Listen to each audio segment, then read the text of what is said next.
अगर आपको call recording के एक प्रोविजन के बारे में इंफॉर्मेशन नहीं है तो फिर ऐसे में अगर आप कॉल रिकॉर्डिंग कोर्ट के सामने किसी पर्सन के अगेंस्ट में फाइल करते हैं और उस कॉल रिकॉर्डिंग से अगर ये क्लियर प्रूव भी होता है कि उसी पर्सन ने वो क्राइम कमिट किया है, उसके बावजूद भी कोर्ट आपकी कॉल रिकॉर्डिंग के बेसिस पर उस पर्सन को पनिशमेंट नहीं देगी। अब इसी के रिगार्डिंग रिसेंटली सुप्रीम कोर्ट के सामने केस फाइल हुआ था,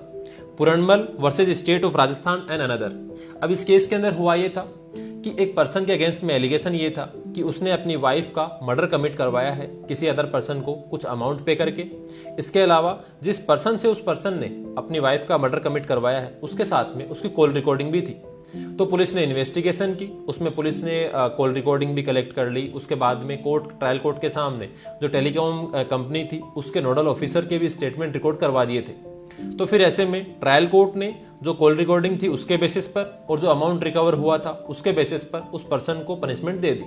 अब उसके अगेंस्ट में जब राजस्थान हाई कोर्ट के सामने पिटीशन फाइल की गई, उस जजमेंट को चैलेंज किया गया, तो फिर राजस्थान हाई कोर्ट ने भी उसे अपहेल्ड किया। तो फिर उसके अगेंस्ट में जब सुप्रीम कोर्ट के सामने पिटीशन फाइल की गई तो सुप्रीम कोर्ट ने उस पर्सन को मर्डर के केस में एक्विटल मींस बरी कर दिया, केवल इसलिए क्योंकि जो कॉल रिकॉर्डिंग थी उनकी सपोर्ट में section 65B of evidence act, जो कि अभी है सेक्शन 63 ऑफ BSA मींस भारतीय साक्ष्य अधिनियम, उसका एफिडेविट फाइल नहीं किया था।